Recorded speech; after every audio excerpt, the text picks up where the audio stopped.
Noong 2006, nagkaroon ako ng prostate cancer na. Ngayon, nung paulit-ulit na dinalagyan ako ng catheter na hindi ako makaihi. Inopera ako doon sa FEO noong May 22, 2009. Pabalik-balik ako sa ospital na for check-up.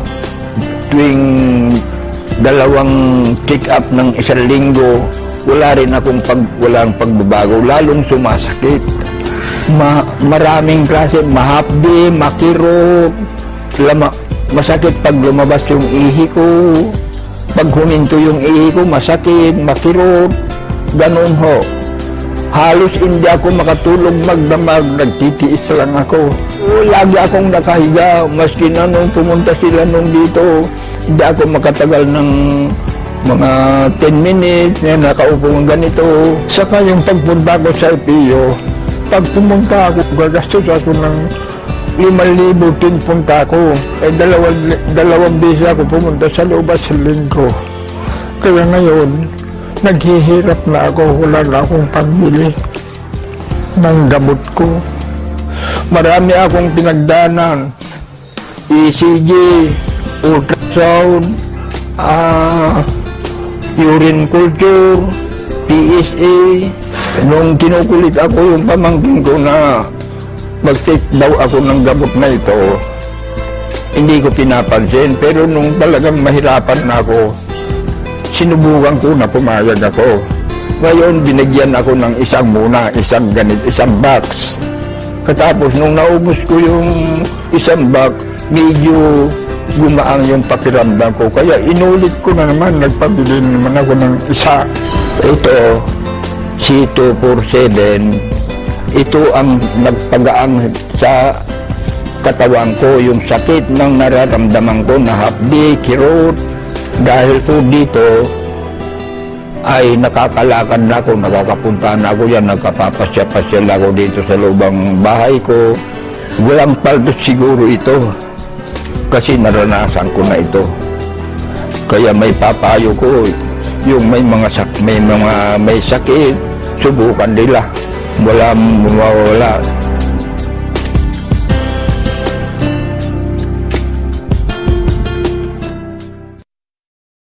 Nagsimula ang sakit ko noong January 2009. Isang gabi, biglang sumakit ang aking tiyan, napakasakit. Hindi ako makagalaw, hindi ako makalakad, hindi ako makakain, hindi ako makainom. So hirap talaga ako, napakasakit, parang kinurot yung bituka ko. So kinabukasan, nag-decide ako na magpa-check up agad sa doktor. So pagdating ko sa doktor, sabi niya sa akin, kailangan ko raw na mag-ultrasound. So binigyan niya lang ako ng pain reliever. Kaso lalong sumakit, lalong sumakit yung tiyan ko. So kinabukasan, nagpa-ultrasound ako kaagad. So ang resulta lumabas na meron pala akong 1.6 cm na kidney stone. So, pagkatapos noon, binigay ko ang resulta sa doktor. Binalik ko ang resulta. So, sabi ng doktor, kailangan ko daw na magpa-opera. Kaso, walang laser dito sa Tagbilaran. So, kailangan pumunta sa Cebu. Wala ko sa kondisyon. So, napakasakit talaga. So, naalala ko yung kapatid ko na meron siyang ini-endorse na produkto. So, tinawagan ko siya. Pagkatapos noon, dumating siya, nakita kami. So, binigay niya sa akin yung C24/7. So, sabi niya sa akin, subukan mo lang yan. Dahil makakatulong yan sa'yo. So, sabi niya sa akin, inumin ko raw 6 capsules per day. Ininom ko lang yun. Kinabukasan, naramdaman ko na medyo guminawa yung pakiramdam ko. So, makakain ako, makagalaw na ako. So, pinagpatuloy ko lang yung pag-inom. Hanggang sa dumating ang 5 araw, so after 5 days, napansin ko na wala na talaga akong nararamdaman. So nag-decide ako na magpa-ultrasound ulit. So pagkalabas ng resulta, nagulat na ako, na-shock na ako na nawala na pala yung kidney stone. So sabi sa akin ng doktor, anong ginawa mo? No, sinabi ko sa niya na no, C24/7 lang to. Pagkatapos nung umuwi na ako sa amin, napakasaya ko no, na-save ko yung pera ko para opera. So hindi na ako naoperahan. Tapos bumuti yung kondisyon ko. Napakalakas ko, bumalik yung lakas ko, napakasigla ko. So nawala lahat. So laking pasalamat ko unang-una sa AIM Global, dahil kung walang AIM Global, walang 24/7. At sa aking kapatid rin, dahil kung wala siya, hindi ako gagaling, hindi ko masubukan yung produkto.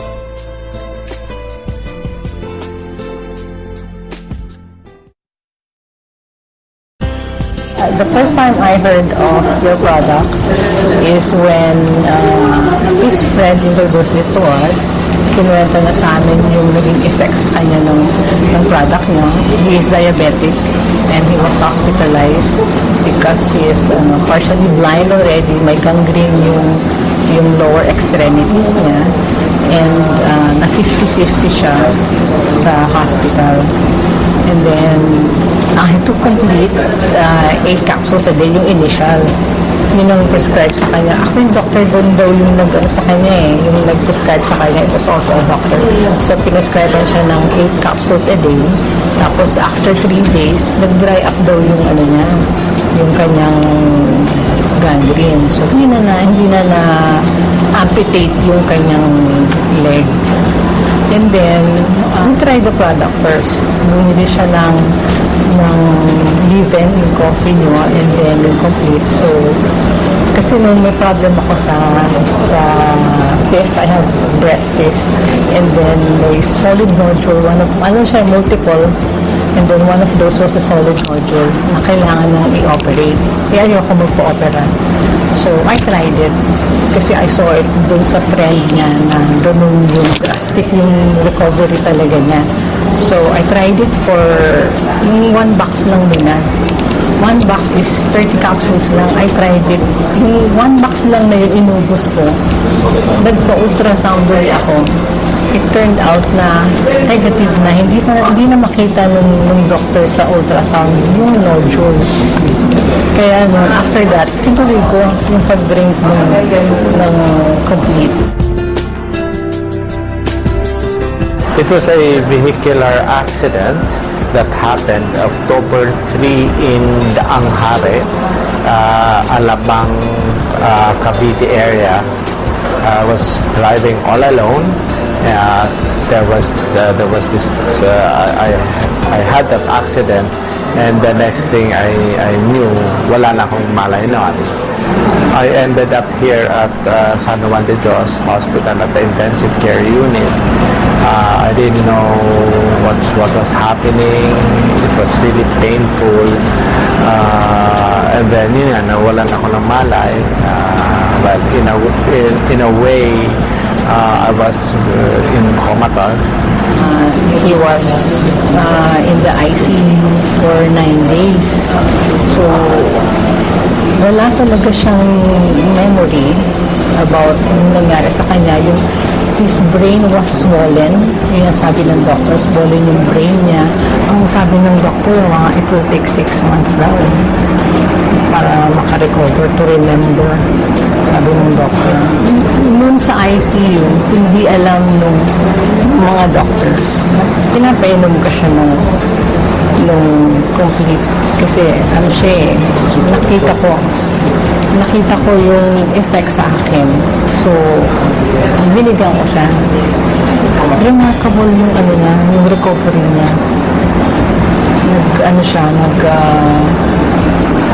Gumising siya. Tapos, nagulat din yung doctor niya sa recovery niya na parang biglaan. So, hindi na siya hindi na nag-operate. Yung doctor, hindi na kinailangan ng operation. Sabi ng doctor, maswerte siya. Saka nagulat din yung doctor na ganun kabilis yung recovery niya. Kasi nag-start na nag-swell down yung swelling sa brain niya. So, he stayed there for 2 more weeks sa hospital niya. Pero during those 2 weeks na yon, nag-improve yung memory niya. Nakilala na niya ako, alam niya yung pangalan ko, alam niya yung pangalan ng mga anak namin. Pati yung mother niya, alam niya yung pangalan. It started sa mga names. They can even text. Nakatext mo siya nun sa hospital, nagulat ko nun. Nakakataon siya. Dati nung hindi niya ma-recognize kung ano yung cellphone. Hindi niya alam kung ano tawag dun. Kasi I believe na kaya kahit 2 capsules eh. So kahit na basta regular lang, na continuous din yung intake niya nun, I believe na makaka-recover siya. Saka dati may complaints of headache. Pag medyo late na during the days, masakit yung ulo niya, masakit, saka malabo yung mata niya. Tapos yung C24/7 na yung tinitake niya after a month, January na yun, na-observe niya na hindi na sumasakit yung ulo niya. Tapos medyo hindi na ganun kalabo din yung mata niya. Hindi ako na-surprise na positive yung effect niya. Alam ko na ganun yung magiging effect sa kanya. Kasi na-prove ko na sa sarili ko na nakakatulong sa kanya yun. So, kumbaga, waiting na lang. Yung time na lang will tell. Yun na lang inaantay ko yung time na dumating na makaka-recover siya, na mariregain niya yung memory niya. Ngayon, unti-unti, after nang nagtitake pa rin siya niyan, 3 times a day na, yung C24/7. Well, I'm glad na merong product na C24/7 na food supplement na that can help us, especially my husband, to recover dun sa temporary na memory loss niya. Doon ko lang nalaman na all the time, the reason why I had a very fast recovery, it was because of this product of AIM Global. And I knew for a fact, yes, okay, I should have died. That was given. I should have died. And I know the Lord gave me a second chance in life. The important thing is I'm back. I'm back with my life because of the Lord, and I have a strong life, a new life, very strong and very happy because of C24/7.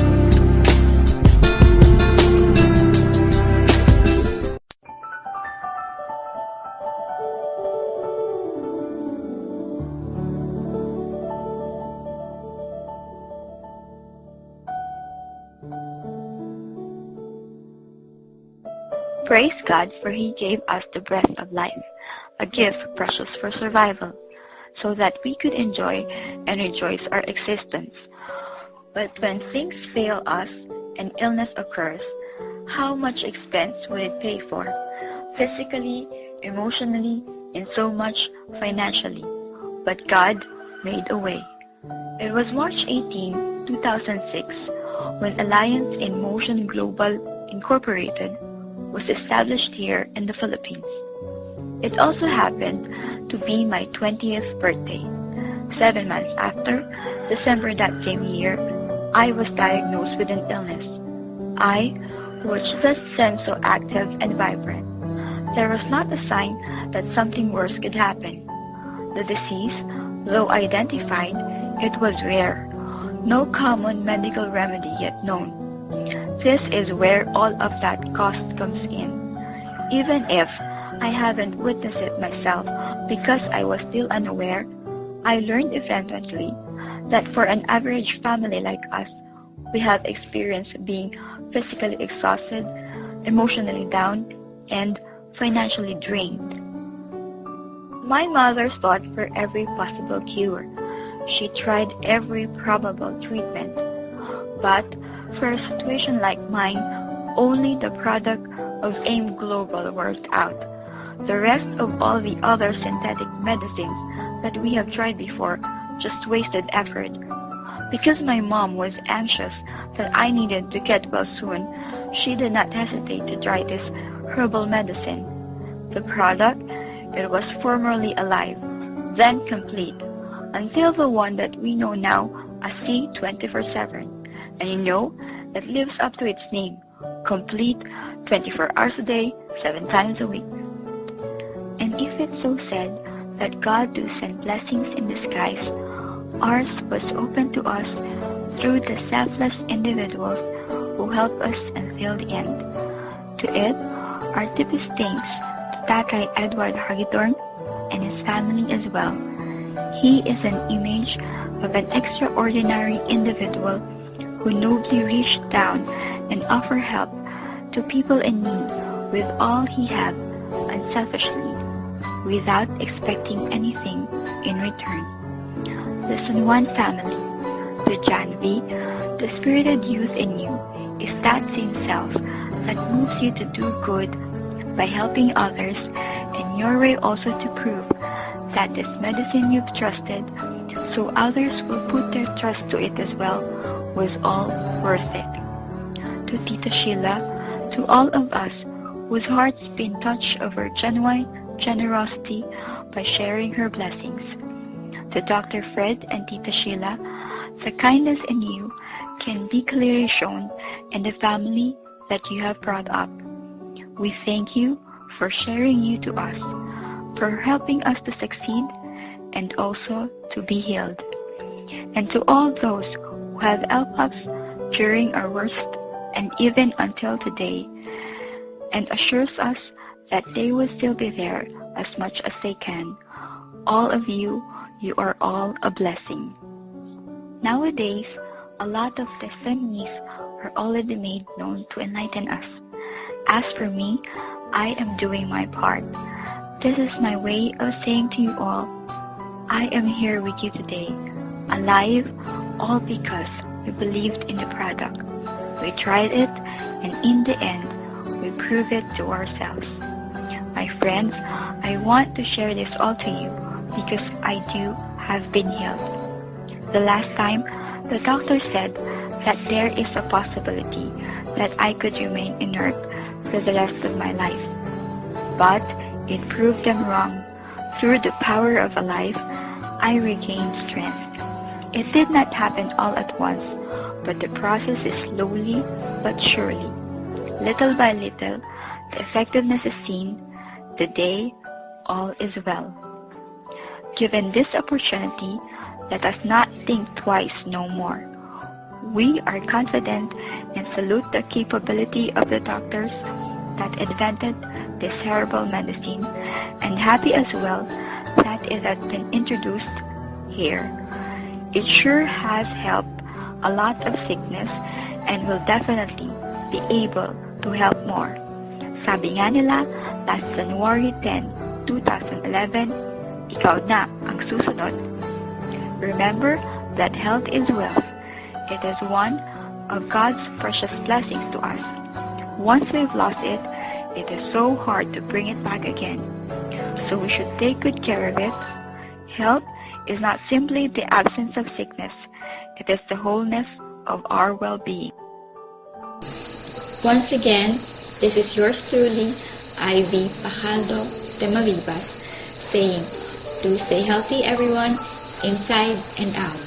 The journey will never end as long as there is a chance. We must grab it and keep on going. I wish you all prosperity, abundance, wellness, peace of mind, wealth, and freedom. Thank you. May God be with us all. Power.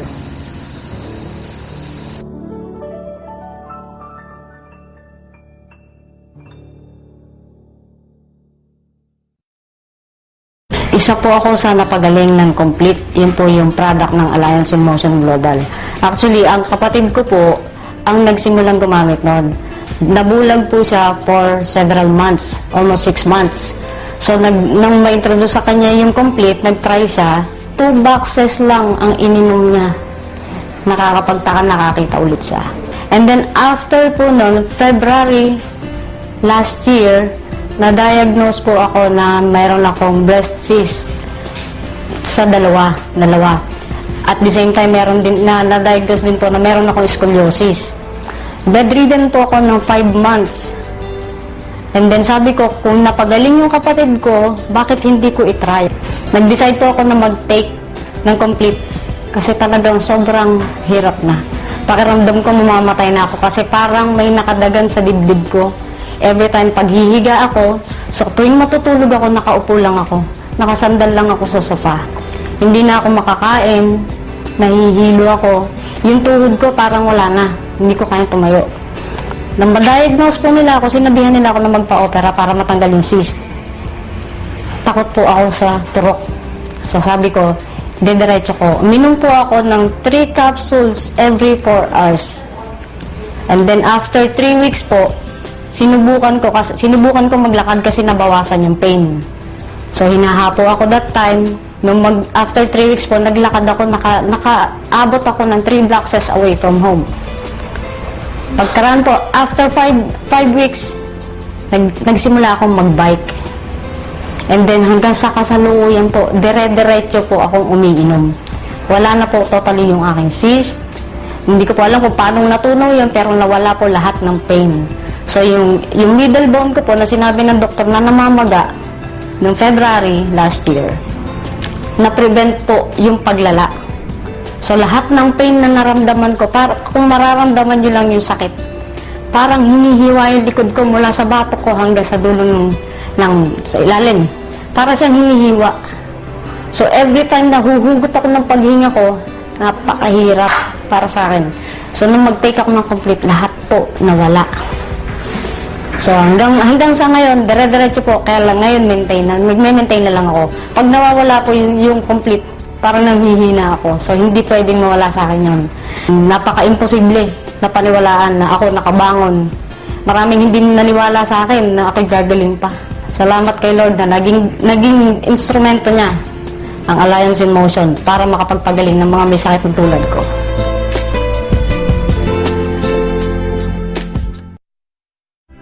In 2006, I was diagnosed with myoma, 3.5 cm in size.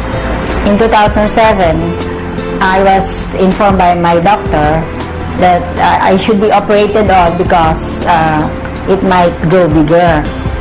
However, I was taking religiously Complete and other AIM Global products. The reason why I did not get operated on last 2007 was because I was afraid to be operated because I had 5 operations, 2 major and 3 minor operations. The family in 2010 decided that I be operated on. So I went to see my doctor friend surgeon, and I was advised that before I get operated on, I should get all the necessary laboratory tests, including ultrasound. So I had the ultrasound in Quezon Martires City last December 2010, and to my surprise, I found out that there is no more myoma in my uterus. With the AIM Global products, I was able to save on my operation, which is scheduled January 11, 2011. Through the products of AIM Global, I was able to find myself back to health and back to where I'm now happy and joyous.